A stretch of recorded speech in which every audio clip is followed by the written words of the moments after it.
Hi, Gary here. You ever write a list and then you look at the list and you just don't know what to do first? And because it's just stuff that you know you got to get done, but you don't know how to do it, so you just start tackling things and you find out later on, sometimes weeks and months after you've been doing it, you should have done something else first before something else second, but just didn't know any better. Just didn't realize that basically you really needed to know more information to figure out what to do first, second, third. Well, you know what? I'll have young people in particular, the first time they have about $5,000 or $10,000, they'll call me and they say, "Where do I invest this money?" And I'll ask them, I say, "Well, do you have any money set aside for, a rainy day, for emergencies?" "Well, no, I don't." So, okay, well, you might want to consider putting that aside, usually 3 months of your expenses for emergencies, so you're not playing it so close to the vest, and it makes it easy for you to not have to take on bad debt like credit cards and otherwise. And they say, "Well, I got all that taken care of. I want to just invest at $10,000. I said, "Well, so what's next?" "Well, I want to buy a house." "So when are you going to buy the house?" "I'm going to buy the house in a year.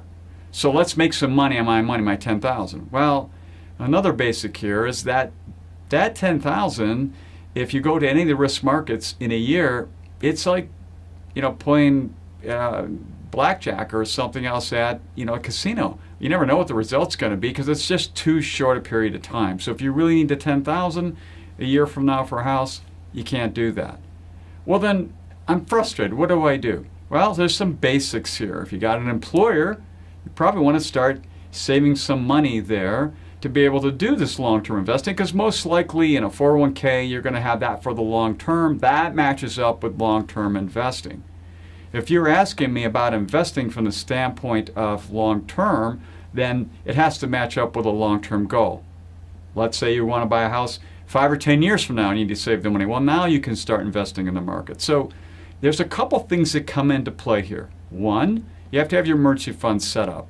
Two, you got to save money before you spend money, and that's just a given right up front. And then three, you got to say, is this money I'm about to invest for a short-term need? If it is, it's got to stay in a cash type of asset like a money market account or a checking account or a savings account.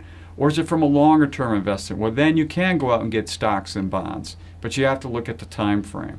There's a lot more to this, but the idea is you need to get educated. You need to understand how all this stuff lines up and structurally put together whatever you're doing to save money for short, intermediate, and long-term goals appropriately so you don't mess up and end up putting money in some place that you end up losing it when you need it. So until next time, enjoy.